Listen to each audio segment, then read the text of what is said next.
The wrath of Mother Nature doesn't discriminate, but only tries to restore the unbalanced equilibrium. In all its resilience against the contempt it has endured, the wrath of Mother Nature shall conquer in all its victorious and majestic redemption. As the human race advances in population and progressive technology, the majestic planet we call Earth continues to suffer from the exploits of the human race, and consequently, with total disregard for the delicate equilibrium important for sustaining life. As the Industrial Revolution enhanced our lifestyle, creating economic social classes of variable prosperity and consequently polarization, ecosystems essential for the delicate balance of nature, it began to feel the impact for the progression of the human race.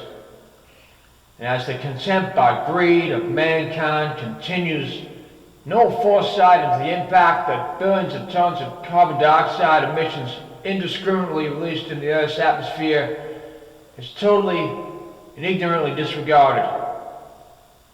It is often argued that such pollution-emitting technology is essential to sustain a continual and unrelenting surge in population growth.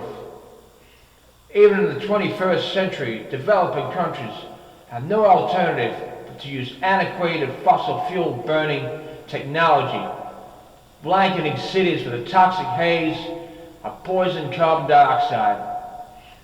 Toxic particles that are inhaled causing cancer and genetic defects. Well-documented facts. But of what consequence will we continue to adversely impact long-term sustainability of life itself? With so many documented and witnessed accounts of environmental changes and an unbalanced equilibrium.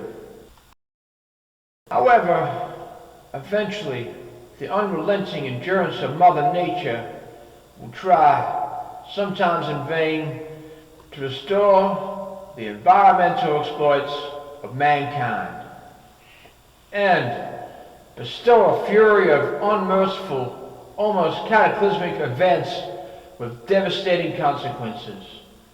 Earthquakes, typhoons, volcanic eruptions and tsunamis that have decimated whole countries and cities of human fatalities into the thousands, even hundreds of thousands. Innocent lives indiscriminately perished from the wrath of nature in all its vengeance.